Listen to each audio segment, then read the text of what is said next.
Good evening ma'am.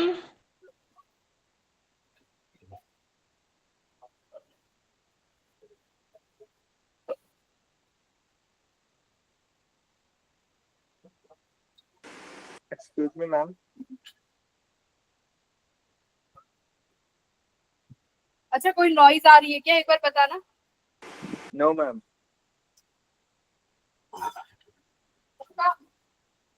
Yes ma'am.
Ma'am बाकी state की class कब स्टार्ट होगी?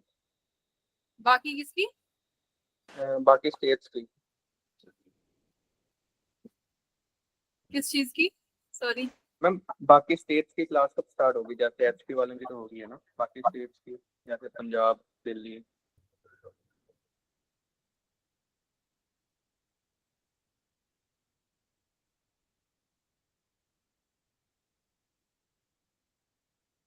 भाई मैम ने क्लास ही छोड़ दी, क्या चल रहा है?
मुझे ना आवाज नहीं आ रही आपकी, एक बार टाइप कर दो, क्या कह रहे थे?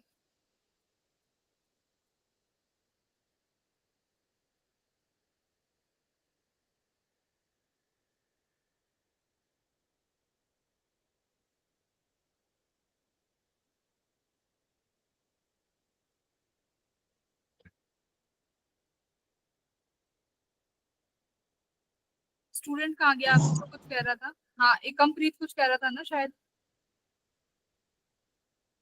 एकम बोलो, क्या कह रहे थे?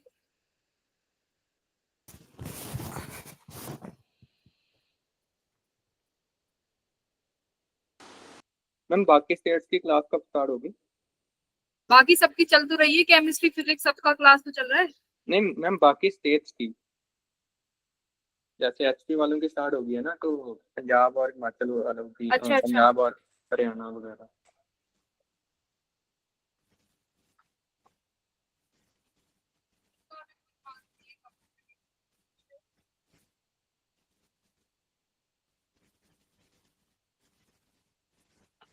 हमें आवाज नहीं आ रही।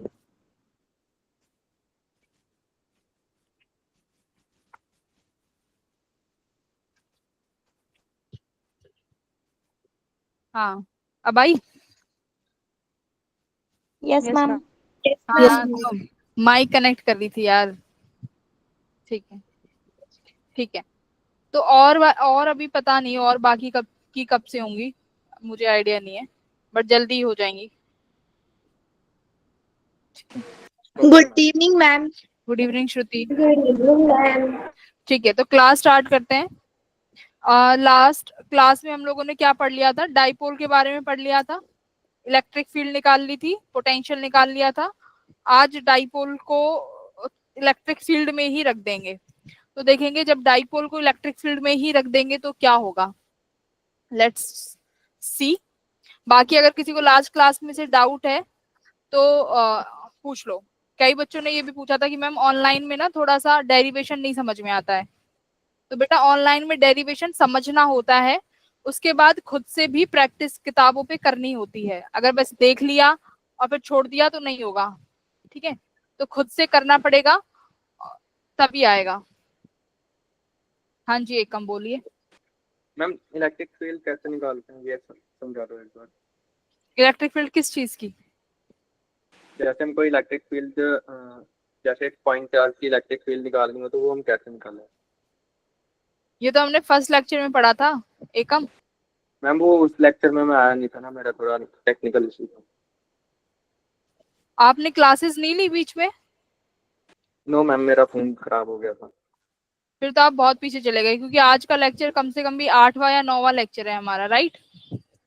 तो अगर Yes, मैं थोड़ा सा बेसिक बता देती हूँ जो आज की क्लास के लिए इम्पोर्टेंट रहेगा, अदरवाइज आपको तो देखना ही पड़ेगा वरना नहीं समझ में आएगा, ठीक है। चलो स्क्रीन शेयर है, everything is shared. Let's check. Electrostatics पढ़ रहे हैं, आज हम लोग डाइपोल्स के बारे में पढ़ेंगे। क्या पढ़ेंगे, अगर डाइपोल को इलेक्ट्रिक फील्ड में ही रख देंगे तो क्या होगा।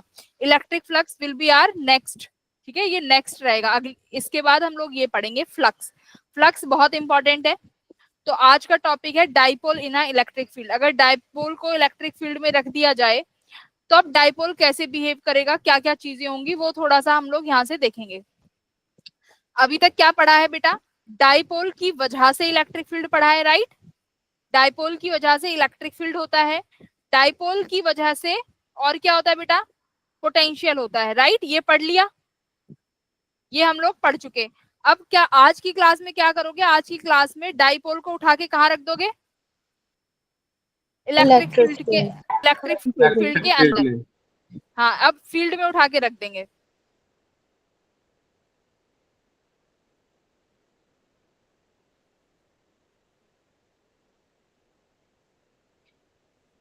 तो कुछ रीकैप याद कर लेते हैं कि तुम लोगों ने कितना रिवाइज किया है, कितना पढ़ के आए हो, ये थोड़ा देख लेते हैं। बताओ, बात करते हैं इलेक्ट्रिक पोटेंशियल की डाइपोल की वजह से एक ऐसे पॉइंट पे जो कि इक्वेटोरियल पॉइंट पे है। बेटा बताओ कितना होता है, डी। आंसर आने चाहिए। Option C. Ma'am C. पहले क्वेश्चन पढ़ लो पहले। अरे अरे अरे पहले बच्चों क्वेश्चन पढ़ लो क्या कह रहा है। Ma'am B. Ma'am B. अच्छा कृष्णा भंडारी, क्या पढ़ के आए हो तुम लोग, क्या पढ़ के आए हो। सी होता है कृष्णा, पूनम बी होता है, राहुल सी होता है, राहुल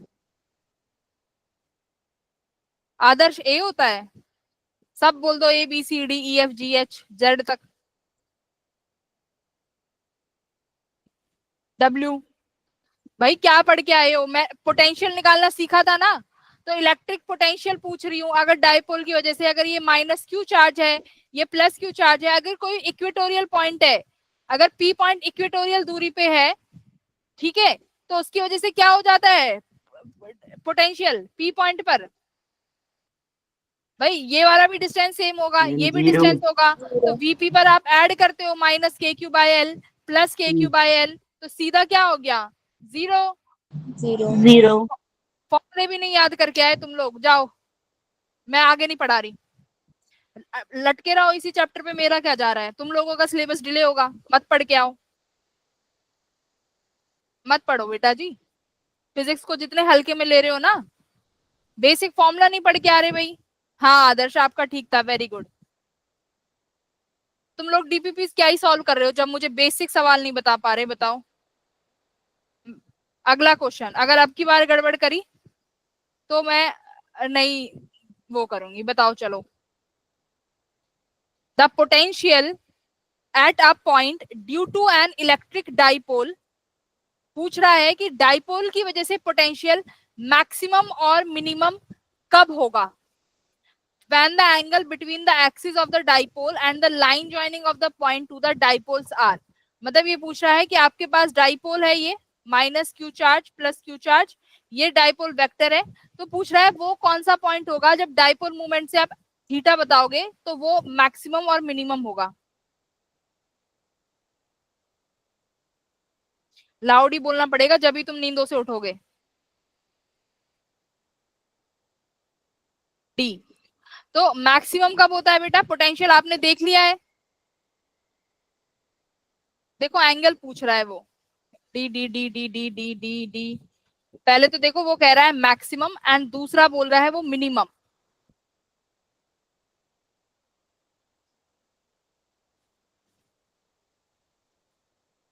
तो 0 डिग्री पे तो मैक्सिमम हो जाएगा, करेक्ट। अगर कोई पॉइंट हम P यहाँ पर लेट करते हैं तो ये P पॉइंट इस डाइपोल मूवमेंट की डायरेक्शन के साथ 0 डिग्री एंगल बनाएगा।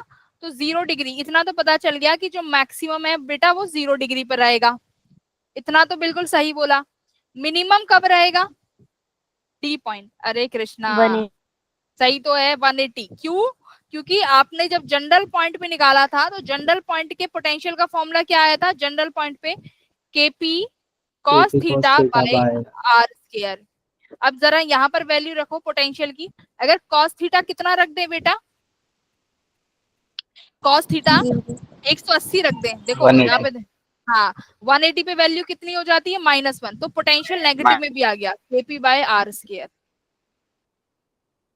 ठीक है, और मैक्सिमम कितने पे होगा पोटेंशियल की वैल्यू, 0 डिग्री, तो 0 डिग्री पर कितना हो जाएगा, 0 डिग्री पे plus KP by R square, तो पॉजिटिव। यानी तो 0 डिग्री पे मैक्सिमम हो गया और 180 डिग्री पर minus KP by R square which is minimum.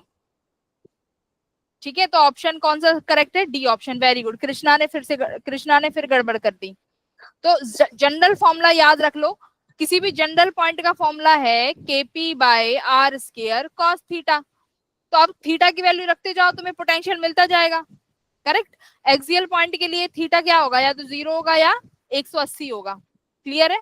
तो 0 पे मैक्सिमम और 90 पे 0, और 90 कौन सा होता है बेटा, 90 डिग्री इक्वेटोरियल पॉइंट होता है ना, 90 डिग्री इज इक्वेटोरियल पॉइंट। तो यहाँ पर खुद देख लो, इक्वेटोरियल पॉइंट पे cos 90 रखते ही आंसर क्या आ गया, cos 90 रखते ही पोटेंशियल 0 हो गया। तो आप ये कॉमन फॉर्मूला है, ये याद रख लो, this is the common formula KP by R square cos theta. चलो अगली क्लास में चलते हैं, इसका आंसर करिए। Electric potential at any point due to an electric dipole, तो डाइपोल की वजह से इलेक्ट्रिक पोटेंशियल कैसे डिफाइन करेंगे, वेक्टर फॉर्म में। अभी मैंने बता दिया KP cos theta by R square होता है जनरली, तो अभी इसको वेक्टर फॉर्म में लिखेंगे सब बच्चे, डी ऑप्शन। देखो साइन के लिए बेटा क्या लगाते हैं, sine theta cross, cos theta के लिए बेटा क्या लगता है, डॉट प्रोडक्ट, राइट। तो यहाँ पर अगर कॉस थीटा है तो कौन सा प्रोडक्ट लगेगा, पहली बात तो क्रॉस नहीं लगेगा, डॉट प्रोडक्ट लगेंगे, करेक्ट। तो K dot P by R square, और वेक्टर फॉर्म के लिए हम आर यूनिट वेक्टर, बड़ा गिलास 20 रुपए। ठीक है बेटा, और यूनिट वेक्टर को क्या लिखते हैं, के डॉट पी वेक्टर, आर को क्या लिख दोगे, सॉरी डॉट में आएगा ना, P dot R vector upon R, बड़ा गिलास 20 रुपए का, इधर इधर। ये एक कंप्लीट मैं तुम्हें क्लास से बाहर कर रही हूँ, I am sorry for this, ठीक है। No space for these kind of student. कौन था ये, एक बार बताना बेटा।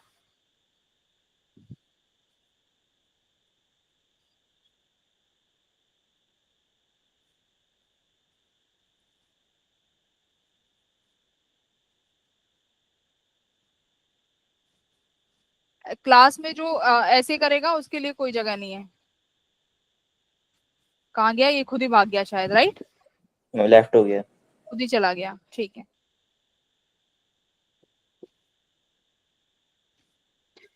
तो option number D is your correct answer. Clear है सबको? इतना समझ आया?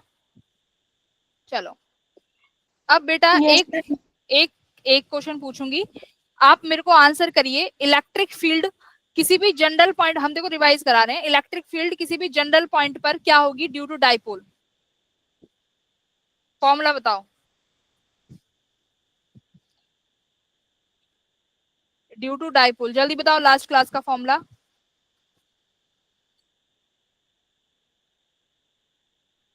अनम्यूट KP करके। by R cube root 1 plus 3 cos square theta। किसने बताया ये? Very good.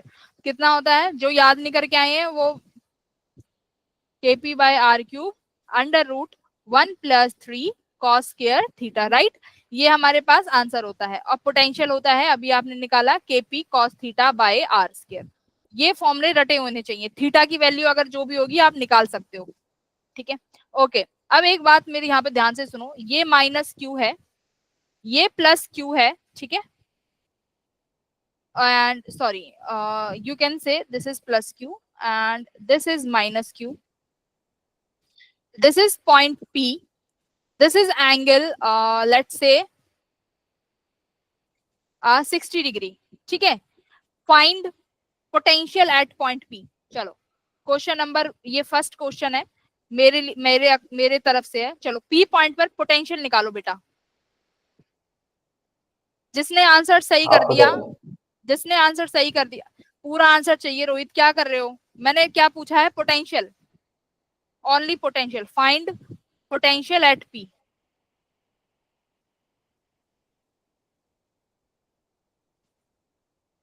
To P। अरे भाई देखो तो सही, P कितना डिग्री एंगल बना रहा है? तुम डायरेक्ट कैसे आंसर कर रहे हो? 2P एंगल पे, एक्सिस पे थोड़ी है ये। रोहित बहुत जल्दी आंसर करते हो। Take your time then answer, कोई हरी नहीं है। चलो अगर तुमने ये क्वेश्चन सही आंसर कर दिया दैट मीन्स तुम्हारे डाइपोल के कॉन्सेप्ट क्लियर है। अगर नहीं करा तो मतलब तुम कुछ नहीं पढ़ के आए। फॉर्मूला क्या है बेटा? फॉर्मूला कौन सा लगाएंगे? KP cos theta by R square, right? तो फॉर्मूला हम यूज करेंगे potential at P equals to KP cos theta by R square. आपने अब ये डिस्टेंस भी मान लो R है, तो K की value as it is, P as it is, R as it is. मुझे cos थीटा की वैल्यू बताओ कितनी है? Just tell me the value of cos theta. Palak, cos theta की वैल्यू कितनी लिखूं? किसने आंसर किया? 1? यस बोलो बोलो। 1/2। 1/2। अरे मेरे बच्चों, अरे मेरे बच्चों, cos 60 degree, 3/2। cos 60 degree 1/√3/2। 1/2 cos 60 1/2। cos 60 degree होता है 1/2, करेक्ट, बिल्कुल सही बोला। बट जो ये cos थीटा एंगल है, मैंने क्या बताया था? ये थीटा एंगल कहां से है? ये थीटा बेटा कौन सा एंगल है?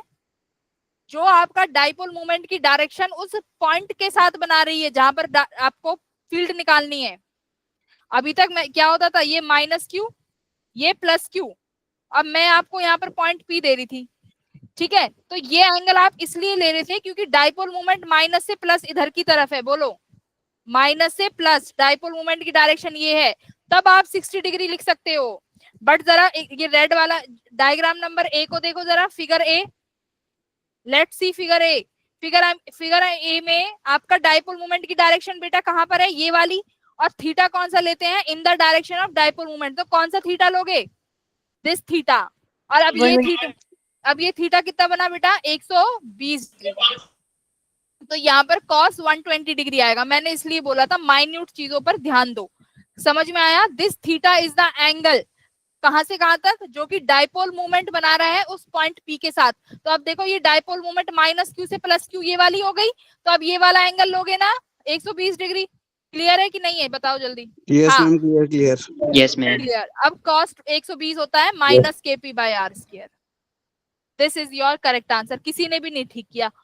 अब लास्ट में लक्ष्य का सही आया है, प्रिंस का लास्ट में आया है।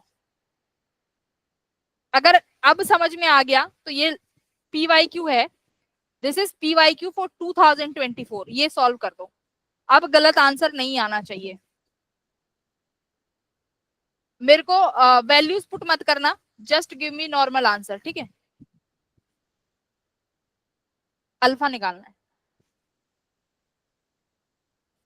देखो फिर पलक ने 1 सेकंड में आंसर कर दिया। अच्छा पहले वाले का करा है पलक ने, ओके बेटा। अब ये वाला देखो, ये PYQ क्वेश्चन है। ये PYQ क्या कह रहा है, इसने 2 डाइपोल बना के दे दिए, एक -q एक +q, एक दूसरा डाइपोल ये रहा +2q -2q। बच्चे कंफ्यूज हो जाते, कंफ्यूज नहीं होना, जहां पर इक्वल एंड अपोजिट चार्जेस दिखे वहां समझ जाना डाइपोल है, ठीक है। अब एक बात बताओ, डाइपोल की वजह से जनरल पॉइंट पे फील्ड निकालनी आती है कि नहीं आती? आती है। अब डाइपोल मोमेंट देखो बेटा, एक तो डाइपोल मोमेंट बन रहा है -q से +q P1, करेक्ट। दूसरा बन रहा है दूसरा वाला 2q की वजह से, इसकी डायरेक्शन क्या हो गई -2q से +2q P2। तो 2 डायरेक्शन हो गई ना, P2 और P1।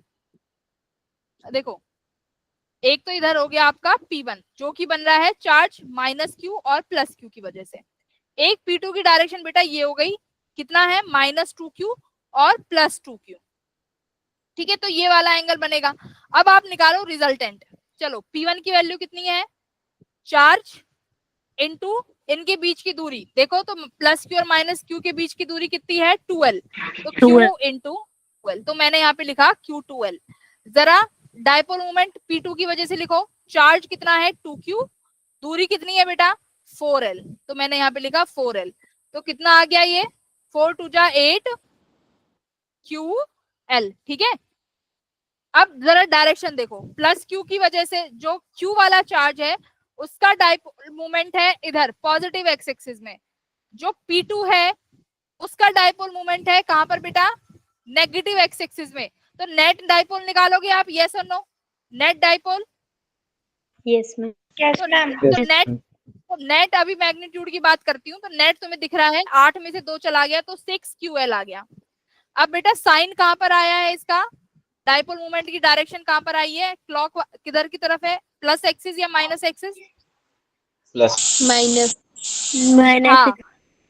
माइनस एक्सिस, क्योंकि कौन डोमिनेट करेगा -2q वाला, राइट, -2q वाला, क्योंकि इसकी वजह से कहां पर जा रहा है -2q की वजह से नेगेटिव एक्स एक्सिस में, तो ये वाला आया। तो आपके पास नेट डाइपोल मोमेंट आया 6QL। फॉर्मूले में आप पोटेंशियल की वैल्यू लगा दो, potential at P equals to formula KP cos theta by R square.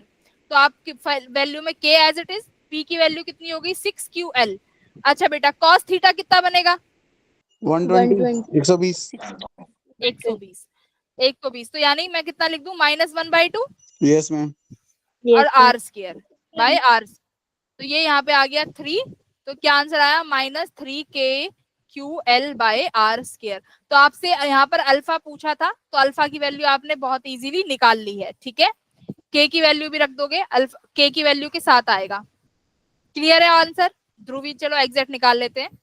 Potential at P equals to -3 × 9 × 10⁹ multiply by Q multiply by L by R square. तो कितना बना 9 3 -27 × 10⁹ QL बाय R स्क्वायर। बेटा जी कितना आ रहा है 27 आ रहा है, अल्फा इज 27। यस ध्रुवी गड़बड़ कर दी कहीं पे, अंजलि 26 27 लिख रही है, आदर्श 27। तो ये तुम्हारा 2024 का रीसेंट PYQ है, और इसमें कॉन्सेप्ट क्या लगा है बेटा, सिर्फ वो एंगल वाला कि कौन सा एंगल लेना है, ठीक है। तो अब 60 डिग्री, आप 60 वाला देखो, नेट का तो सबको ही पता है कि -q से +q इधर, -q से +q डायरेक्शन इधर, तो आप नेट तो लेते, P2 P1 की नेट तो निकाल ही लेते 6QL, बट मेन यहाँ पर डायरेक्शन भी है। तो डायरेक्शन कौन सी वाली लेनी है, डाइपोल मूवमेंट वाली। तो डाइपोल मूवमेंट नेट जो बना नेगेटिव एक्सिस में बना, तो this will be your angle 120 degree. इसलिए ऑप्शन देखो यहाँ पर नेगेटिव में ही भी दिया हुआ है, आंसर जो है -अल्फा है। क्लियर है बेटा सबको? ये मुझे बता दो, मैं फिर आगे बढ़ती हूँ। कॉन्सेप्ट क्लियर है? Yes ma'am. क्लियर तो है, मैम आप पढ़ाते हो तो क्लियर हो जाता है, फिर जब मैं आप पूछते हो ना तब नहीं होता। Ma'am crystal clear. Crystal clear, चलो वेरी गुड, क्रिस्टल क्लियर है। तो नेक्स्ट टॉपिक के लिए रेडी। देखो मेरी बात सुनो, पढ़ना पड़ेगा, मैं अच्छे से अच्छा क्वेश्चन करा दूंगी। रिवाइज, रिमेम्बर, मैम जे एडवांस। नहीं एडवांस नहीं करा रहे, पहले मेंस कर लो तुम। Okay, this is your homework question, तो ये जरूर ट्राई करना। बाकी मैंने ये डीपीपी में भी ऐड कर दिया है, डीपीपी में आज के डीपीपी में ऐड है। ओके, अब बात करते हैं कि जो डाइपोल अब तक पढ़ते आ रहे हो, डाइपोल डाइपोल, अब इस डाइपोल को उठा के इलेक्ट्रिक फील्ड में ही रख दिया, ठीक है। इस डाइपोल को उठाया और इलेक्ट्रिक फील्ड में रख दिया। अब मुझे एक बात बताओ, जैसे डाइपोल को बेटा इलेक्ट्रिक फील्ड में रखोगे, डाइपोल एग्जैक्टली है क्या? डाइपोल एग्जैक्टली है क्या? System of two equal and opposite charge. and opposite charge. मतलब मेन बेसिकली इसमें है क्या? चार्ज है, और चार्ज को अगर इलेक्ट्रिक फील्ड में रखते हो तो बेटा क्या लगता है? फोर्स। हाँ, जैसे ही चार्ज को इलेक्ट्रिक फील्ड में रखेंगे तो हमें पता है चार्ज पर फोर्स लगेगा। तो एक चीज देखो, ये मेरे पास इलेक्ट्रिक फील्ड है, ठीक है, ये इलेक्ट्रिक फील्ड है। कैसी इलेक्ट्रिक फील्ड है? ध्यान रखो, कैसी इलेक्ट्रिक फील्ड में रखा है? Uniform electric field. Uniform electric field का मतलब होता है कि अलोंग द एक्स एक्सिस, यानी पूरी एक्स एक्सिस में इलेक्ट्रिक फील्ड की डायरेक्शन हर पॉइंट पे सेम है। चाहे मैं इस पॉइंट की बात कर लूं, चाहे मैं इस एज की बात कर लूं, इलेक्ट्रिक फील्ड जो है वैल्यू सेम है, इसे बोलते हैं यूनिफॉर्म इलेक्ट्रिक फील्ड। अब मेरी बात जरा ध्यान से सुनो, मैंने इसमें उठा के रख दिया अपना डाइपोल, ये डाइपोल था, इसको मैंने यहाँ पर ऐसे रख दिया, ठीक है। ये माइनस क्यू चार्ज, सॉरी ये प्लस क्यू चार्ज और ये अपना माइनस क्यू चार्ज उठा के रखा। इनके बीच में जो दूरी है जो अभी तक लेते आए हैं 12, ये इनके बीच में दूरी हो गई। बेटा आप जो प्लस क्यू वाला चार्ज है, इस पर फोर्स कहाँ लगता है? प्लस क्यू चार्ज पर फोर्स कहाँ लगेगा? Outward. क्यों लग रहा है आप? Inward. क्यों क्यों? क्योंकि मैम नेगेटिव है और ये Minus. सुनो, ये पहले मुझे बताइए ये कौन है? जैसे मैंने क्यों पूछा उसने अपना आंसर ही बदल दिया। भाई मतलब तुम कैसे बच्चे, मैंने पूछा कि क्यों लगेगा, तुमने आंसर ही बदल दिया, इनवर्स लगा दिया। कौन सा वाले पे कह रहे हो? Plus Q charge. Plus Q में इलेक्ट्रिक फील्ड की ओर को लगेगा, क्योंकि मैम अट्रैक्ट होगा पॉजिटिव से। सुनो मेरी बात, चुप रहो तुम लोग, पता नहीं क्या पढ़े इतने। मैंने क्या बोला है? ये प्लस क्यू चार्ज है और ये इलेक्ट्रिक फील्ड है। तो प्लस क्यू चार्ज, ये जो इलेक्ट्रिक फील्ड इस डायरेक्शन में है बाहर की तरफ, तो किस पर, कौन से फील्ड की वजह से होगी?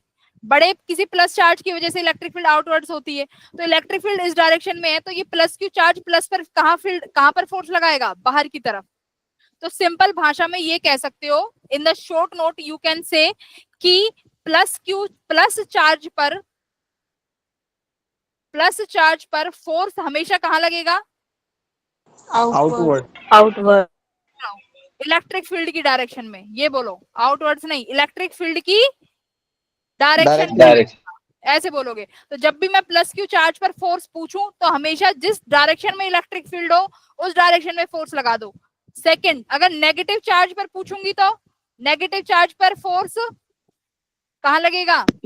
इलेक्ट्रिक फील्ड हाँ, opposite of electric field. Clear है? और ये क्यों लगेगा? क्योंकि देखो अगर इलेक्ट्रिक फील्ड इस तरफ है और ये माइनस का चार्ज है, तो माइनस का चार्ज इसको अपनी तरफ खींचेगा कि नहीं खींचेगा?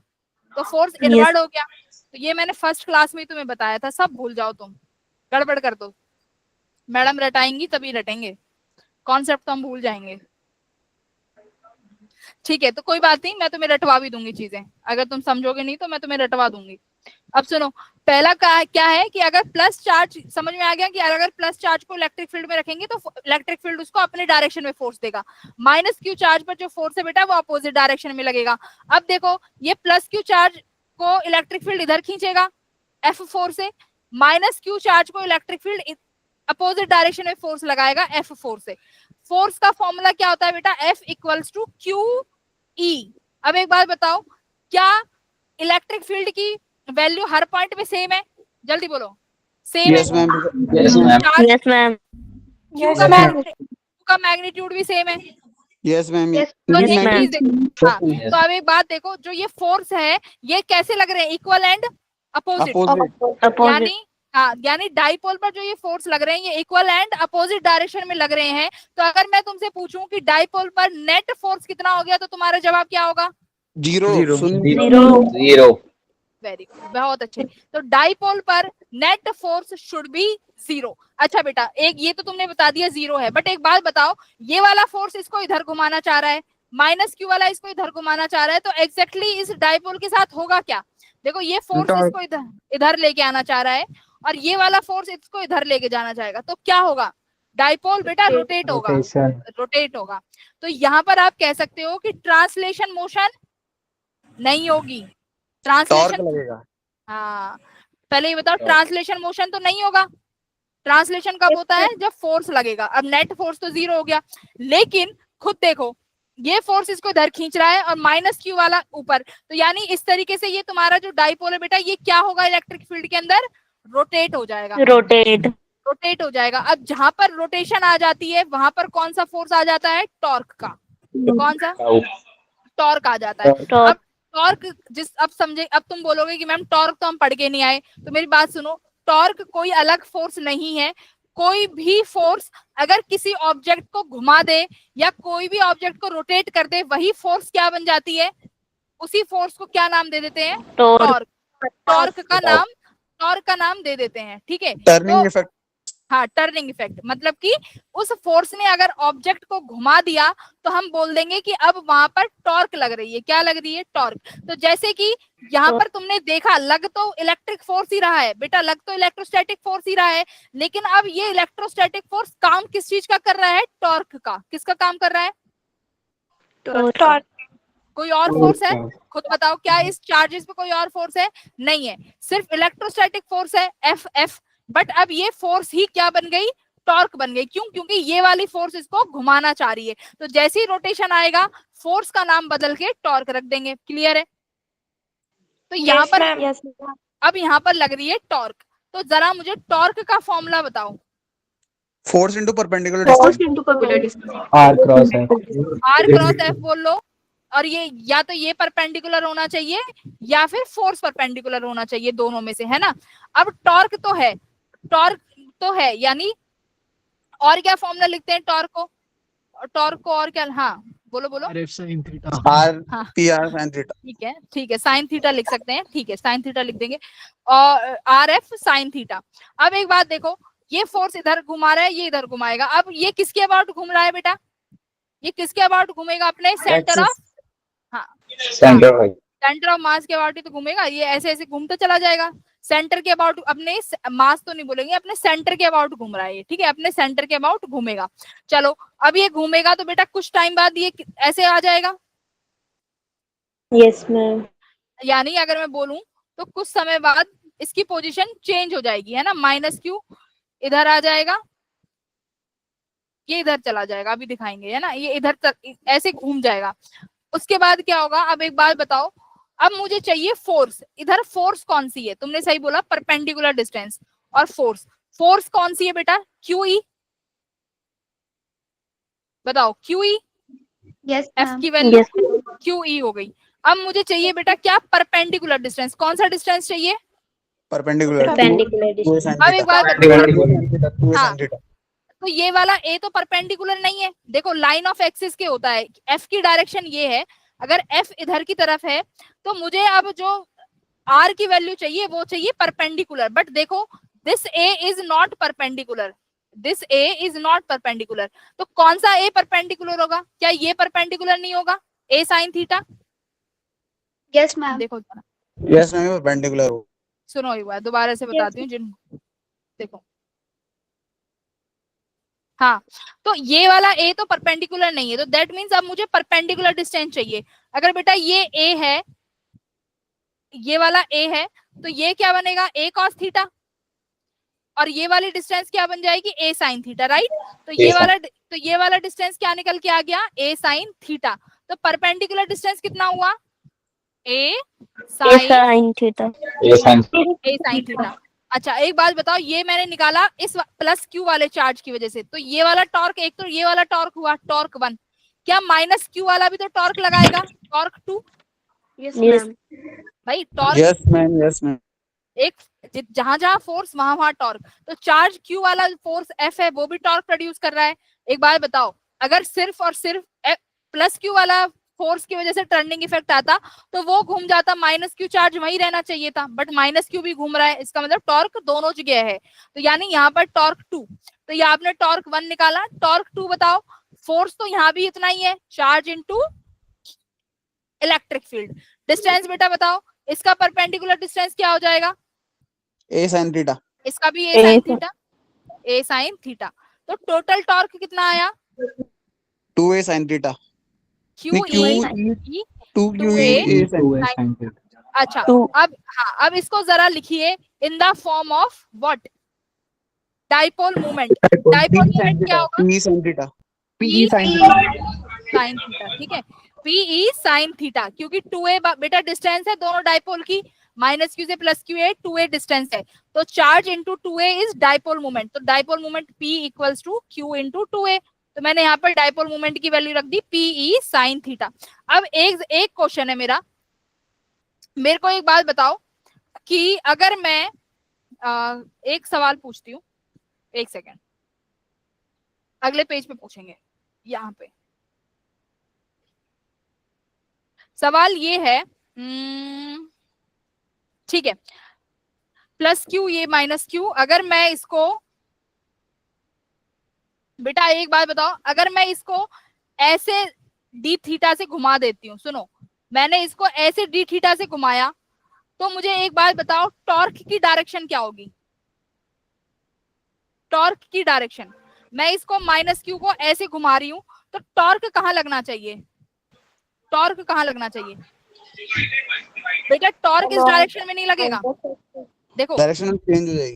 सुनो, मैं इसको ऐसे घुमाना चाह रही हूँ, मैंने क्या बोला, मैं डी थीटा से इसको ऐसे घुमाना चाह रही हूँ पीछे की तरफ, ठीक है, ये मैं घुमाना चाहती हूँ, बट टॉर्क कहाँ घुमाना चाह रहा है बेटा? इसको आगे की तरफ, अपोजिट डायरेक्शन में, क्योंकि फोर्स इधर तरफ है, तो ये वाला फोर्स इसको नीचे घुमाएगा, राइट, ये वाला फोर्स इसको यहाँ घुमाएगा, और ऐसे ही माइनस क्यू वाला फोर्स इसको ऊपर घुमाना चाहेगा। तो नेट टॉर्क कितना आया? टॉर्क की डायरेक्शन क्या आई? एंड क्लॉकवाइज, अरे जीरो नहीं, डायरेक्शन, टॉर्क की डायरेक्शन, Clockwise. सुनो मेरी बात, सुनो दोबारा सुनो, क्या कह रही हूं मैं चाहती हूँ, मैंने इसको डी थीटा से ना एंटी क्लॉकवाइज घुमाया, मैंने डी थीटा घुमाया किस डायरेक्शन में बेटा? Anti clockwise. मैं कह रही हूँ मैंने इसको डी थीटा एंटी क्लॉकवाइज घुमाया डाइपोल को, ठीक है, तो एंटी क्लॉकवाइज कैसे होगा? ऐसे एंटी क्लॉकवाइज कैसे घुमाओगे? एक सेकेंड, अब मैंने एंटी क्लॉकवाइज घुमाया, अब मेरा डायरेक्शन, अब मेरा सवाल है कि टॉर्क कहाँ लगेगा? डी थीटा एंटी क्लॉकवाइज, देखो डी थीटा एंटी क्लॉकवाइज घुमा रही हूँ बेटा, टॉर्क कैसे लगेगा? खुद देखो जरा, एंटी लगेगा क्लॉक, क्योंकि मैं इसको एंटी क्लॉकवाइज घुमाना चाह रही हूँ, तो एंटी, देखो डायरेक्शन भी समझ लो, ये होती है क्लॉकवाइज और एंटी होती है ऐसे, ठीक है, ये वाली है एंटी और ये है क्लॉक। तो आप एंटी क्लॉकवाइज घुमाना चाह रहे हो, मान लो आप ऐसे घुमा रहे हो, ठीक है, आप ऐसे घुमाना चाह रहे हो, अब वापस कैसे फोर्स लगेगा इस पे? फोर्स वापस कैसे लगाना चाहेगी तुम्हारी इलेक्ट्रिक फील्ड? अपनी तरफ इलेक्ट्रिक, हाँ यस, हमेशा याद रखो डाइपोल को इलेक्ट्रिक फील्ड हमेशा अपनी डायरेक्शन में अलाइन करना चाहती है, तो इलेक्ट्रिक फील्ड की डायरेक्शन इधर है, तो ये डाइपोल को अपनी तरफ लगाएगी, क्योंकि प्लस क्यू वाले पे फोर्स लग रहा है इस डायरेक्शन में, तो ये वाला फोर्स इसको यहाँ घुमाएगा, ठीक है। तो हमेशा क्या होगा, टॉर्क और डी थीटा हमेशा कैसे होंगे बेटा? अपोजिट लगेंगे। कैसे लगेंगे? अपोजिट, ठीक है, क्योंकि आप अगर इधर घुमाना चाहोगे, आप अवे घुमा रहे हो, तो इलेक्ट्रिक फील्ड क्या रहेगी? मैं तो इसको अपने पास में लेके आना चाहूंगी, तो इलेक्ट्रिक फील्ड इसको यहाँ घुमा देगी। जनरल सा तुम्हारा बेसिक था। तो टॉर्क हमने निकाल लिया, टॉर्क आया हमारा PE sine theta in the vector form में, इसको आप लिख सकते हो पी क्रॉस ई, ठीक है, ये वेक्टर फॉर्म में पी क्रॉस ई लिख सकते हैं। इतना क्लियर है? एक स्टेप आगे चलूं? क्रिस्टल क्लियर में। अच्छा, अब एक चीज और सुनो, अब एक चीज सुनो, मैं अगर इस डाइपोल को बेटा इलेक्ट्रिक फील्ड में देखो ऐसे रख देती हूँ in the direction minus Q ये रहा और प्लस क्यू ये रहा, ठीक है, मैंने इसको ऐसे रख दिया इलेक्ट्रिक फील्ड में। अब सुनो मेरी बात, अगर मैं अब इसको थोड़ा सा डी थीटा से बेटा ऐसे घुमा देती हूँ, सुनो ऐसे, ये माइनस क्यू और ये प्लस क्यू, ठीक, ये सॉरी ये प्लस क्यू और ये माइनस क्यू, मैंने जरा सा इसको घुमा दिया। अब मुझे बताओ फिर से ये कैसे आना चाहेगा बेटा, क्लॉकवाइज, सुनो, यानी Clockwise. यानी ये इधर ये फोर्स इधर, यानी ये वापस अपनी अपनी उसी डायरेक्शन में आना चाह रहा है जिसमें था। क्या ये वापस उसी पोजीशन पे आना, देखो इनिशियल पोजीशन ये है, इनिशियल पोजीशन, इनिशियल पोजीशन। तो ये डाइपोल जैसे ही मैंने इसको थोड़ा सा डी थीटा दिया, मैंने जैसे ही इसको यहाँ पर डी थीटा से घुमाया, इलेक्ट्रिक फील्ड इसको वापस अपनी पोजीशन पे लाने की कोशिश करेगी। तो इसका मतलब ये डाइपोल क्या कर रहा होगा, क्या कर रहा होगा, जल्दी बोलो, एसएचएम, एसएचएम, एसएचएम नहीं करेगा। मान लो इलेक्ट्रिक फील्ड की डायरेक्शन में डाइपोल को रख दिया, मैंने क्या कहा, मैंने डाइपोल को डी थीटा से घुमाया, पर जैसे ही आप डी थीटा से घुमाओगे इलेक्ट्रिक फील्ड इसको घुमा के फिर उसी जगह पे ले आएगी, हाँ या ना, Yes, ले ma'am. आएगी, ले आएगी। अगर अब बेशक मान लो मैं इसको उल्टा घुमाऊं, मैं अब इसको ऐसे घुमा दूं, डाइपोल को अगर ऐसे घुमा दूं, यानी ये माइनस क्यू और ये प्लस क्यू, अब जरा देखो माइनस क्यू पे फोर्स कहाँ लगेगा इलेक्ट्रिक फील्ड के, अपोजिट तरफ, अपोजिट, यानी यहाँ पर माइनस क्यू। अब प्लस क्यू पे, अब देखो प्लस क्यू पे ये दूसरा कलर लेती हूँ, कौन सा लूं जिससे दिखे तुम्हें, स्काई ब्लू, हाँ। अब देखो प्लस क्यू को ये इधर घुमाएगी, करेक्ट, तो यानी अगर उल्टी डायरेक्शन में घुमाओगे तब भी इलेक्ट्रिक फील्ड इसको अपनी उसी डायरेक्शन में ले आएगी, करेक्ट, हाँ या ना। तो इसका मतलब जैसे ही आप डाइपोल को थोड़ा सा भी घुमाओगे तो डाइपोल परफॉर्म करेगा एसएचएम। अगर ये एसएचएम परफॉर्म करता है तो एसएचएम की परफॉर्म करेगा तो क्या टाइम पीरियड पूछेगा, क्या टाइम पीरियड, Yes, ma'am. हाँ, तो मेरे को टाइम पीरियड निकालना है, एक सेकेंड, चलो ये अभी इसी पे आएंगे, पहले कुछ बेसिक क्वेश्चन का जवाब दे दो, इसका जवाब दो, क्वेश्चन 1 करिए, आंसर करिए इसका। डाइपोल को नॉन यूनिफॉर्म इलेक्ट्रिक फील्ड में रखा है तब क्या होगा,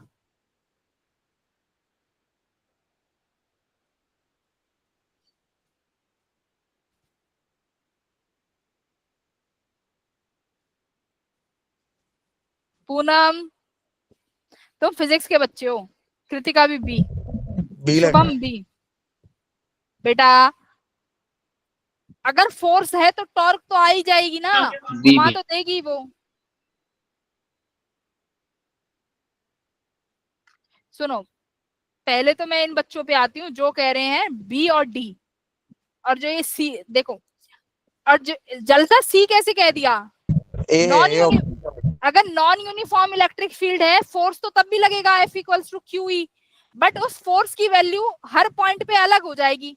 भाई मेरी एक बात बताओ, मैंने तुम्हें स्टार्टिंग में बोला था यूनिफॉर्म इलेक्ट्रिक फील्ड का मतलब है कि हर पॉइंट पर फील्ड की डायरेक्शन, फील्ड की वैल्यू सेम है, मैग्नेटिक फील्ड की इलेक्ट्रिक फील्ड की वैल्यू, हाँ इलेक्ट्रिक फील्ड की वैल्यू हर पॉइंट पर सेम है, बट नॉन यूनिफॉर्म में क्या हो जाएगा, इलेक्ट्रिक फील्ड की वैल्यू वेरी करेगी, डायरेक्शन में वेरी करेगी। इसका मतलब क्या है कि ए पॉइंट पर जो फोर्स, अगर चार्ज यहाँ रखती हूँ तो QE यानी इलेक्ट्रिक फील्ड की कुछ वैल्यू होगी, तो यानी ए पॉइंट पर चार्ज पार्टिकल कुछ अलग फोर्स एक्सपीरियंस करेगा।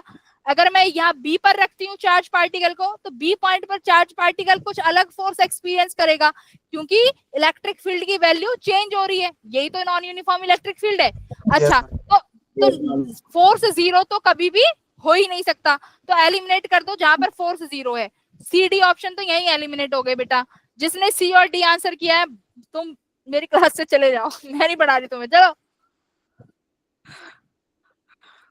तो फिजिक्स पता है क्या है, फिजिक्स है एकदम कॉन्सेप्ट, ऑल अबाउट, अगर जब तक तुम चीजों को फील नहीं करोगे ना, एक्सपीरियंस नहीं करोगे, जब तक तुमसे क्वेश्चन भी नहीं बनेंगे, ठीक है। तो पहले बेसिक देखो कि नॉन यूनिफॉर्म इलेक्ट्रिक फील्ड का मतलब क्या है, कि हर फील्ड पर, हर पॉइंट पर मैग्नीट्यूड इलेक्ट्रिक फील्ड का अलग होगा। तो इलेक्ट्रिक फील्ड के अलग होने से यानी हर चार्ज पार्टिकल पे हर अलग अलग डिस्टेंस पर फोर्स अलग लगेगी, तो फोर्स लगेगी तो सही। अब बात आती है टॉर्क की। बेटा टॉर्क तुमने अभी मुझे बताया है, टॉर्क का फॉर्मूला मैम होता है R cross F, R cross F. यानी अगर फोर्स है और परपेंडिकुलर डिस्टेंस है तो टॉर्क तो लगेगा। भाई ये चार्ट ये ऐसे रखे हुए हैं, ये परपेंडिकुलर डिस्टेंस मिल गई, इस पॉइंट के अबाउट घूम रहा है, ये परपेंडिकुलर डिस्टेंस हो गई, फोर्स की वैल्यू भी है, इस फोर्स की वैल्यू भी है, तो टॉर्क होगा कि नहीं होगा? Yes ma'am. टॉर्क भी होगा। बट बेटा यहाँ पर तुम्हें फोर्स क्यों मिला? यहाँ पर नेट फोर्स जीरो क्यों नहीं हुआ? Why net force is not zero here? क्योंकि जो इस पॉइंट पर जहां पे प्लस क्यू है, यहाँ पर इलेक्ट्रिक फील्ड की वैल्यू अलग होगी, जहां पर माइनस क्यू है यहाँ पर इलेक्ट्रिक फील्ड की वैल्यू अलग होगी, जबकि चार्ज तो सेम है, इलेक्ट्रिक फील्ड की वैल्यू वेरी कर रही है, तो यानी एफ नेट जीरो नहीं होगा। ठीक है? Okay ma'am. हाँ राहुल, स्ट्रेस प्रेशर कुछ एग्जर्ट नहीं करेगी, तुम फिजिक्स के स्ट्रेस प्रेशर सीख जाओ। अगर तुमने ये प्रेशर स्ट्रेस सीख लिए तो ये कुछ नहीं कर सकते तुम्हारा। चलो क्लियर है? अभी अगर किसको क्लियर नहीं है तो हैंड्स अप करो। फोर्स जीरो क्यों नहीं हुआ बेटा? फोर्स इसलिए जीरो नहीं हुआ कि जो प्लस क्यू वाला चार्ज डिफरेंट लोकेशन पे है, उस डिफरेंट लोकेशन पे इलेक्ट्रिक फील्ड अलग है। माइनस क्यू डिफरेंट लोकेशन पे है, उस लोकेशन पे इलेक्ट्रिक फील्ड अलग हो जाएगी क्योंकि नॉन यूनिफॉर्म है, तो एफ नेट की वैल्यू कुछ ना कुछ मिल जाएगी। क्लियर है बेटा? चलो वेरी गुड, वेल डन। तुम लोग तो ये वाला क्वेश्चन तुम कर लोगे। अब इस पे आते हैं टाइम पीरियड ऑफ ऑसिलेशन, बहुत इंपॉर्टेंट टॉपिक है। ऑसिलेशन का टाइम पीरियड निकाल रहे हैं तो बेटा अब बताओ क्या करें, कैसे निकाल सकते हैं टाइम पीरियड का फॉर्मूला? एसएचएम की इक्वेशन। हाँ एसएचएम इक्वेशन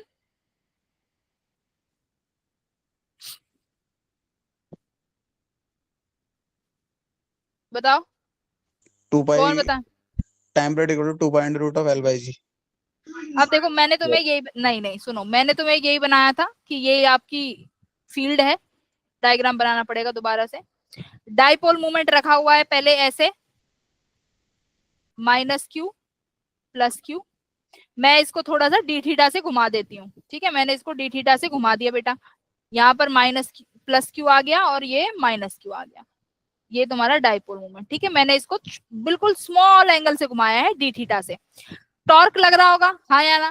टॉर्क लग रहा होगा इस पे बेटा, पीई साइन थीटा। अब एक बात बताओ, अगर ये थीटा बहुत स्मॉल है तो मैं इस साइन थीटा को बेटा क्या लिख सकती हूँ? थीटा लिख सकती हूँ, पीई थीटा।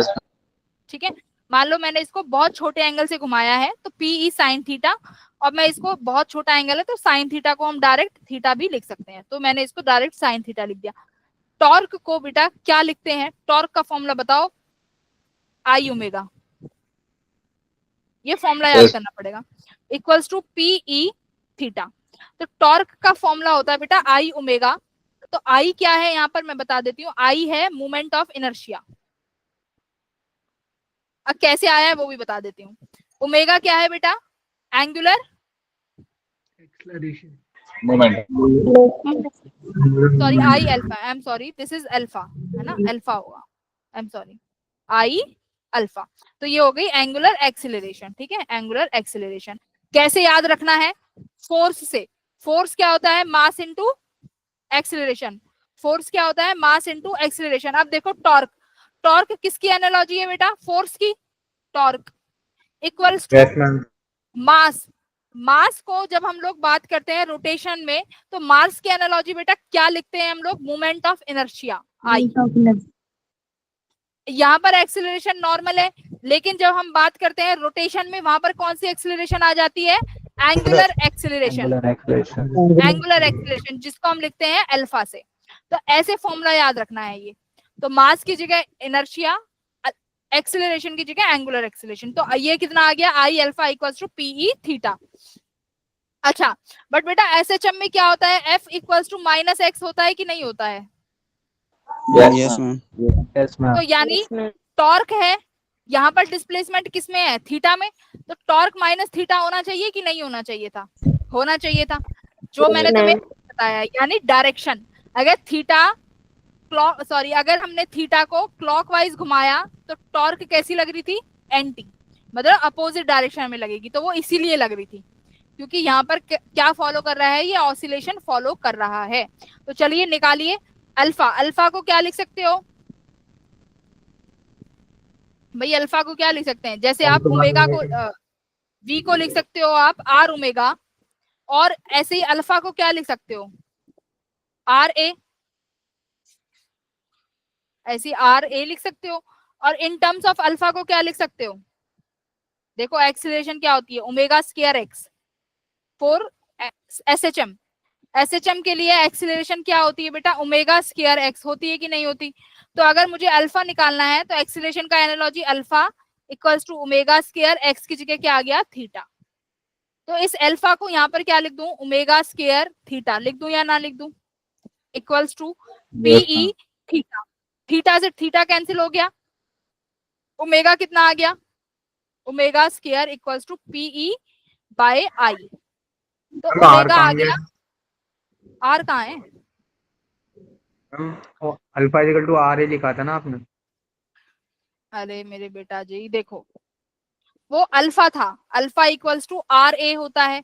लेकिन जब हम एक्सीलरेशन की बात करते हैं, जब हम बात करते हैं एसएचएम की, तो एसएचएम इक्वेशन में एक्सीलरेशन क्या होती है एसएचएम की, A equals to omega square X होती है कि नहीं होती एसएचएम इक्वेशन। देखो इक्वल्स टू साइन क्या होता है एक्सीलरेशन का value, x equals to A sine omega T plus और minus X whatever you can write. ये हो गई डिस्प्लेसमेंट। फिर v निकालते हो, फिर निकालते हो एक्सीलरेशन। तो एक्सीलरेशन की इक्वेशन एसएचएम में क्या आती है, ओमेगा स्क्वायर एक्स। ये एक्सीलरेशन, ये एसएचएम इक्वेशन है जिससे प्रूव होता है कि पार्टिकल एसएचएम कर रहा है। तो क्या वैल्यू होती है, ओमेगा स्क्वायर एक्स। तो ये तो है एक्सीलरेशन में। मुझे चाहिए एंगुलर एक्सीलरेशन, तो मैंने अल्फा का एंगुलर लिखा, ओमेगा एज इट इज रखा, एक्स को क्या लिख दिया थीटा। तो ये अल्फा उठा के मैंने यहाँ पर वैल्यू रख दी, omega square equals to PE by I. तो ओमेगा क्या आ गया, पीई अपॉन आई।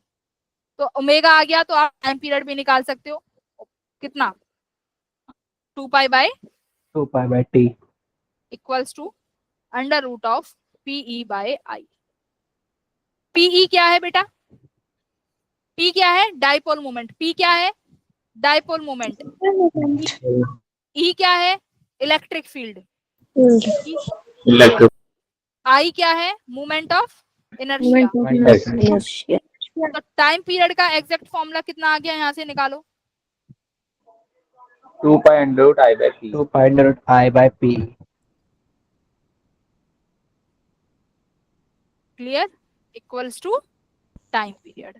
तो फ्रीक्वेंसी भी पूछ सकता है आपसे और टाइम पीरियड भी पूछ सकता है, फ्रीक्वेंसी भी पूछ सकता है और टाइम पीरियड भी, दोनों आना चाहिए। करा क्या है हमने टॉर्क की इक्वेशन लिखी PE sine theta. Sine theta की वैल्यू छोटी थी तो साइन थीटा को थीटा लिख दिया। अब हमें टॉर्क की वैल्यू लिखनी है। टॉर्क होता है, जैसे फोर्स होता है मास इनटू एक्सीलरेशन, ऐसे टॉर्क होता है आई अल्फा। आई अल्फा लिख दिया। अब जब भी एसएचएम लिखते हैं तो एसएचएम में एक्सीलरेशन की वैल्यू ओमेगा स्क्वायर एक्स होती है, ठीक है। अब यहाँ पर एंगुलर एक्सीलरेशन है विच इज योर अल्फा।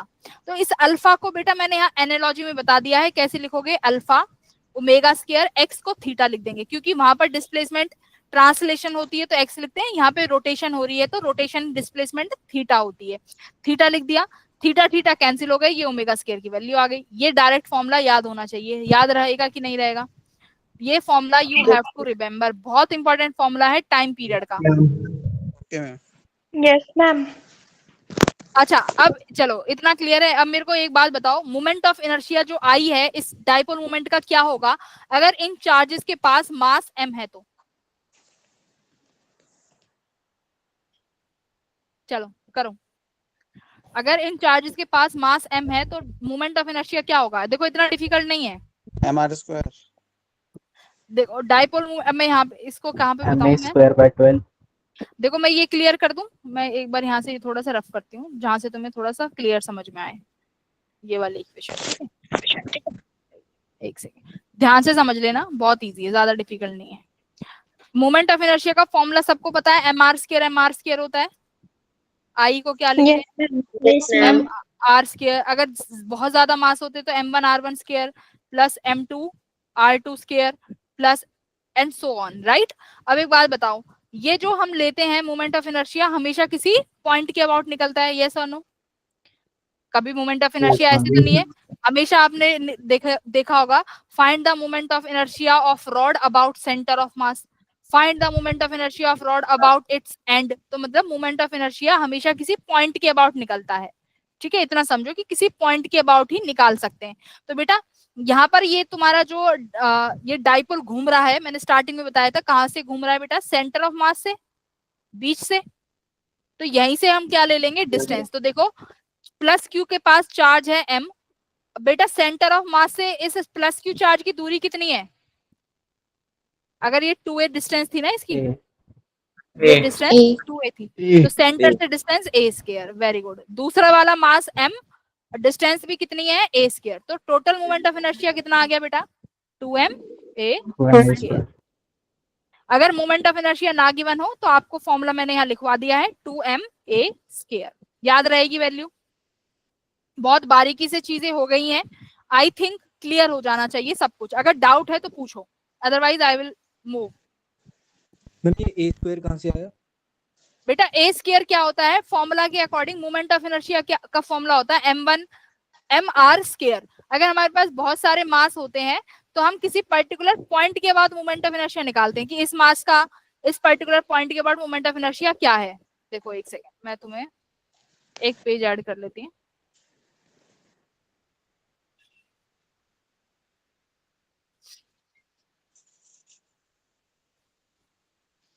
देखो यहां पर समझो, ठीक है, minus Q charge plus Q charge. बेटा ये अपने यहाँ सेंटर के अबाउट घूम रहा है और इन दोनों के बीच की दूरी कितनी थी, 2a, करेक्ट, 2a दूरी थी। तो o से लेके प्लस क्यू चार्ज की दूरी कितनी हो गई, a। ऐसे ही o से लेके माइनस क्यू चार्ज की दूरी भी कितनी हो गई, a। अब अगर किसी भी पॉइंट के अबाउट अगर मोमेंट ऑफ इनर्शिया निकालते हैं तो हम लिखते हैं m1 r1 square plus m2 r2 square. अगर तीसरा मास होता तो m3 r3 square and so on. ये जो r है ना, ये r क्या है, ये r वो डिस्टेंस है जहां तक आपको उस पॉइंट के अबाउट इनर्शिया निकालना है, जिस मास का। तो अब एक बार बताओ, इस वाले मास का मोमेंट ऑफ इनर्शिया इस o पॉइंट के अबाउट बेटा कितना होएगा अकॉर्डिंग टू द फॉर्मूला, इस पॉइंट के अबाउट, o पॉइंट के about I equals to mass m। बताओ डिस्टेंस कितना है, a स्क्वायर। और दूसरा मास यहाँ पर है इस माइनस वाले चार्ज का, तो दूसरे चार्ज का इस पॉइंट के अबाउट मोमेंट ऑफ इनर्शिया कितना होगा बेटा, मास डिस्टेंस कितना है, a स्क्वायर। तो यानी ये कितना आया, 2ma। तो ये ऐसे आया है। तो जितने भी मास होते हैं हर मास का मोमेंट ऑफ इनर्शिया लिखते हैं उस पर्टिकुलर पॉइंट के अबाउट, ठीक है। जब रोटेशन पढ़ेंगे तो बेसिक वहां पर समझा दूंगी, बट इतना बेसिक भी बहुत है। क्लियर है ये? Yes ma'am. हाँ, तो इसमें याद रखने वाली बात क्या है, ये जो फॉर्मूले हैं, जो ये बेसिक फॉर्मूला मैंने कराया है ना, क्या v equals to r omega होता है।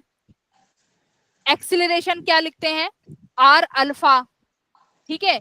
नॉर्मल एक्सीलरेशन को लिखते हैं ओमेगा स्क्वायर x। अगर यही एंगुलर एक्सीलरेशन हो जाएगी तो लिखेंगे ओमेगा स्क्वायर थीटा। तो ये एनालॉजी बना के मैंने समझा दी है, ठीक है। क्लियर है ये? चलो ये क्वेश्चन सॉल्व करो, ये सॉल्व करो।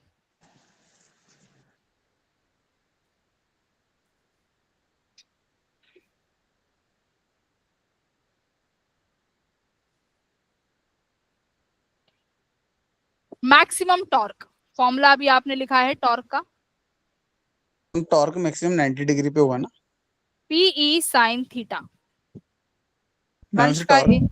टॉर्क मैक्सिमम 90 डिग्री पे होगा ना, होना चाहिए। साइन 90 डिग्री 1 होता है तो टॉर्क मैक्स 90 डिग्री पे हो जाएगा, करेक्ट। तो साइन 90 पे साइन थीटा की मैक्सिमम वैल्यू होती है 90 पे, तो torque equals to PE, correct. Very good. नहीं, तुमने देखो कैलकुलेशन में गड़बड़ कर दी बेटा जी कहीं पे। बी ऑप्शन राहुल का सही है। वंश आपने कहीं पे, हाँ, calculation error, option number B. Okay, अब एक बात सुनो जरा, अब बात करते हैं पोटेंशियल एनर्जी की। इसमें बस ये लास्ट टॉपिक है, डाइपोल खत्म हो जाएगा, कल से फ्लक्स करेंगे। बट मेरे को अब तक क्लास में जो पढ़ाया है मैं उसके फॉर्मूला पूछूंगी कल, सिर्फ और सिर्फ फॉर्मूले। और ये पूछूंगी इसमें थीटा क्या है, डायरेक्शन क्या है, ये बेसिक पूछूंगी, तो कल अब बस 1 घंटे में रिवीजन करके आ जाना फॉर्मूले की, न्यूमेरिकल नहीं पूछूंगी, बस फॉर्मूले। चलो अब मेरी बात यहाँ पे ध्यान से सुनो। अब क्या निकालेंगे बेटा, पोटेंशियल एनर्जी। ठीक है, पोटेंशियल एनर्जी कैसे, देखो मान लो मेरा डाइपोल पहले रखा हुआ था किस एंगल पे, θ1 पे। बेटा किसने कितने एंगल पे रखा हुआ था, θ1 पे। ठीक है, अब मैंने उसको θ1 से कुछ शिफ्ट करा दिया, कितना पे, θ2 पे। मैं अब तुमसे ये पूछूंगी कि जब आपने इस डाइपोल को θ1 से θ2 पर मूव कराया, इलेक्ट्रिक फील्ड ने कितना वर्क किया, क्या पूछ सकती हूँ? भाई इलेक्ट्रिक फील्ड काम तो कर रही है ना, बोलो Yes, हाँ या ना। Yes ma'am. हाँ, P cos थीटा। अब देखो सबसे पहले तुम्हारा आंसर ये आना चाहिए था कि मैम इलेक्ट्रिक फील्ड θ1 से θ2 कैसे ले जाएगी, ये तो इम्पॉसिबल है, क्योंकि इलेक्ट्रिक फील्ड तो इसको ऐसे लेके आ रही है ना। बताओ भाई, इलेक्ट्रिक फील्ड तो ऐसे लेके आना चाहती है, पर मैं तो इसको ये लेके जाना चाहती हूँ। तो इसका मतलब क्या है, यहाँ पर वर्क कौन कर रहा है बेटा, एक्सटर्नल एजेंसी। कौन कर रहा है, एक्सटर्नल एजेंसी। बट मैंने तुम्हें क्या बोला है, एक्सटर्नल एजेंसी का वर्क हम कैसे निकाल सकते हैं, निकाल ही नहीं सकते। तो हम क्या करते हैं, जैसे मैंने तुम्हें पोटेंशियल में कम समझाया था कि भाई इस चार्ज पर इलेक्ट्रिक फील्ड इधर फोर्स लगा रही है, बट मैं इसको इधर लेके आना चाहती हूँ, तो इतना ही अपोजिट डायरेक्शन में क्या लगा दें, एक्सटर्नल फोर्स, है ना। बोलो, समझाया था ना। यस तो भाई, तो इलेक्ट्रिक फील्ड इसको बेशक बेटा इस डायरेक्शन में घुमाना चाहती है, बट मैं अगर इसको अपोजिट डायरेक्शन में घुमाना चाहती हूँ तो मैं एक्सटर्नल फोर्स लगाऊंगी, करेक्ट। और ये फोर्स किसके बराबर होगा, इलेक्ट्रिक फील्ड के बराबर, इलेक्ट्रिक फील्ड के बराबर कर देंगे। तो बस यही है। अब यही वर्क डन निकालना है तुम्हें, ये वर्क डन निकालना है। कैसे निकालोगे, वर्क डन का फॉर्मूला बोलो क्या होता है। ये dw किया आपने, कितना करा होगा वर्क डन, एफ डॉट तो होता है, एफ डॉट डी एक्स है ना, एफ डॉट डी आर। यहाँ पर टॉर्क कर रहा है तो टॉर्क डॉट डी थीटा लिखोगे, करेक्ट। हाँ, तो ये वर्क डन हुआ। बेटा कहाँ से कहाँ तक कर रहे हो, हम θ1 to θ2 से θ2। θ1 से θ2। अब मेरे को एक बात बताओ, टॉर्क डॉट डी थीटा, बेटा खुद बताओ। मैंने अभी बताया था अगर थीटा आप एंटी क्लॉकवाइज ले रहे हो तो टॉर्क लग रही है ना क्लॉकवाइज। देखो खुद बताओ, आप इसको इधर घुमाना चाह रहे हो θ1 से θ2, बट इलेक्ट्रिक फील्ड के कारण जो टॉर्क लगेगी वो कैसे लगेगी, अपोजिट लग रही है कि नहीं लग रही है ना। आप घुमा एंटी रहे हो, बट देखो खुद देखो घूमेगा कैसे, इलेक्ट्रिक फील्ड की वजह से अपोजिट। तो क्या यहाँ पर हाँ, तो θ1 से θ2 घुमा, साइन क्या लगा दूं, माइनस टॉर्क डी थीटा। ठीक है, क्लियर है।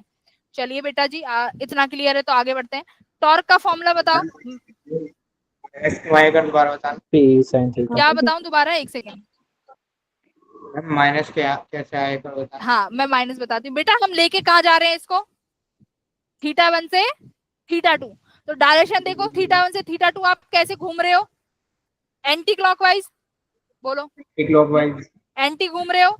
इलेक्ट्रिक फील्ड कहाँ लेके आना चाहती है, टॉर्क लगा के क्लॉकवाइज। तो डायरेक्शन अपोजिट है, इसलिए माइनस साइन लगाया है। ठीक है, ठीक है मैम। हाँ ओके। टॉर्क का फॉर्मूला बोलो क्या होता है, PE sine theta D theta minus PE sine theta D theta. Clear, okay. अच्छा बेटा, अब मैं एक चीज, बस एक चीज, छोटी सी चीज पूछूंगी। मैंने जो ये वर्क डन लिख दिया, सिर्फ work done equals to torque dot D theta, ये work done by external agency है या work done by electric field, पहले पढ़ा चुकी हूँ, सोच के आंसर करना। This work done is by electric field और एक्सटर्नल एजेंसी, इलेक्ट्रिक फील्ड। अगर एक्सटर्नल होता तो क्या करते, अगर तो निकाल नहीं सकते। अरे क्यों नहीं निकाल सकते, करवाया नहीं है मैंने। Work done by external agency equals negative ले लेंगे, माइनस, हाँ minus of work done by electric field. तो अगर इसीलिए तो पूछ रही हूँ, मैंने यहाँ पे पॉजिटिव लिख रखा है, तो इसका मतलब ये इलेक्ट्रिक फील्ड का वर्क डन है, राइट। अगर मुझे वही एक्सटर्नल एजेंसी का निकालना होता तो माइनस साइन मैं यहाँ पर लगा देती। क्लियर है, इसलिए ये इलेक्ट्रिक। ओके बेटा, अब आगे करिए, क्या हो जाएगा, पीई को बाहर ले लें, साइन थीटा का इंटीग्रेशन क्या होता है, माइनस कॉस थीटा, तो दिस माइनस माइनस क्या हो जाएगा, प्लस, तो क्या Plus. बचेगा, Plus. Cos cos theta 2 minus cos theta 1। इतना क्लियर है, बेसिक। Yes, ma'am. Yes, तो ma'am. बेटा ये वर्क डन किसके कारण आया है, इलेक्ट्रिक फील्ड, बट Field के।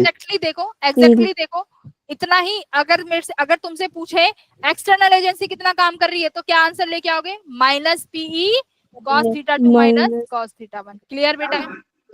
तो Yes, मैं, ma'am. मैम हाँ external agency same amount of work done करेगी तो वो तो इक्विलिब्रियम में आ जाने चाहिए दोनों चीजें। ये वाला मैंने बहुत पहले आपको बता दिया था कि एग्जैक्टली होता है, मतलब इसको ना ऐसे लेके चलते हैं सिमिलरली, मतलब 0.0001 का डिफरेंस होता है जो धीरे धीरे मूव कर देता है वो, ठीक है, बहुत छोटे अमाउंट का डिफ्रैक्शन होता है। तो इलेक्ट्रिक फील्ड की वजह से कितना आया बेटा, plus PE cos theta 2 minus cos theta, अरे यार और थीटा 1 सुनो, जो डेरिवेशन है वो याद रखना जो मैंने तुम्हें लिखवाई है, वर्क डन बाय एक्स्ट्रा, ये इलेक्ट्रिक फील्ड है ना, इलेक्ट्रिक फील्ड कितना आया, PE cos theta 2 minus cos theta 1, याद रहेगा। और एक्सटर्नल एजेंसी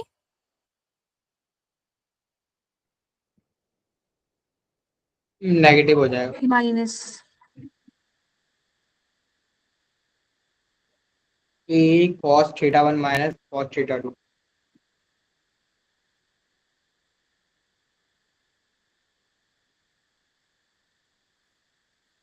इसलिए तो मैंने कहा था कि स्टार्टिंग की क्लासेस ना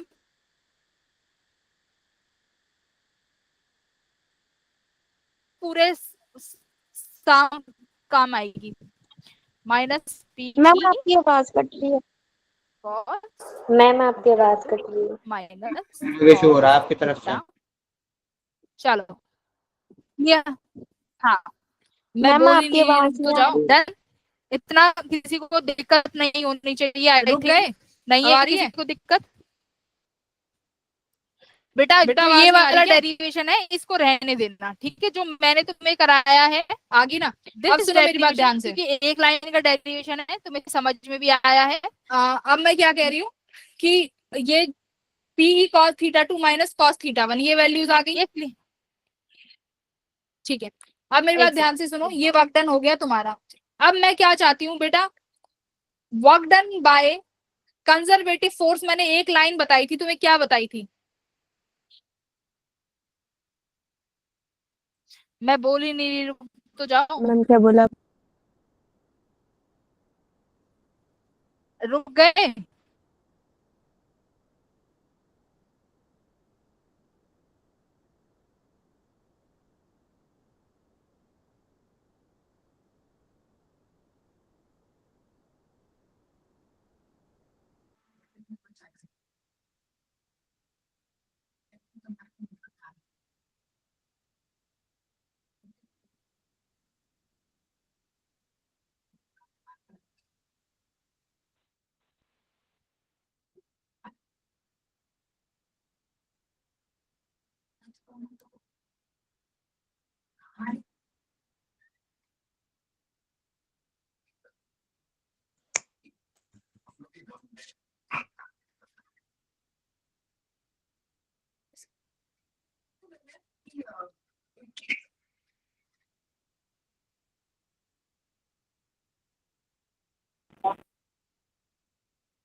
हेलो। हाँ बेटा, एक Yes, सेकंड ma'am. सुनो सभी लोग। नहीं रुको, हाँ क्लास ओवर है। आवाज आ रही है ना तुम्हें? Yes, ma'am. हाँ मैम हाँ आवाज मैं Yes, बस ma'am. ये आप लोग चले जाओ, है ना। मैं आपको क्लास की पीपीटी शेयर कर देती हूँ। वी हैव डन एवरीथिंग, बस लास्ट में कुछ बताना रह गया था, बाकी बातें। और डीपीपी जो मिलेंगी उन्हें सॉल्व कर लेना, ठीक है। Okay, ma'am. ठीक है मैम। ओके बेटा, Okay, bye okay, bye ma'am. Everyone. Bye, bye ma'am. Ma'am bye. Bye, ma'am. Bye, ma'am. Bye, ma'am. Bye, ma'am.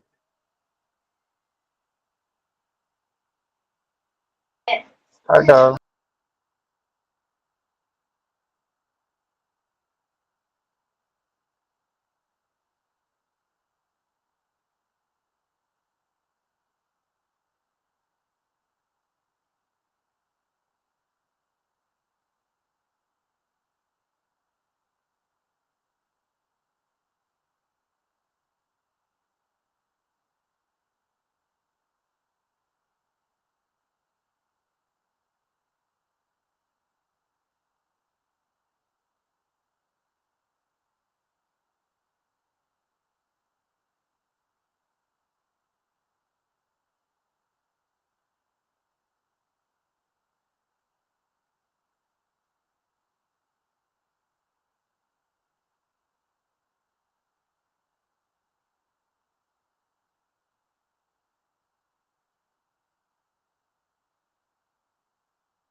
I think the class is over, right?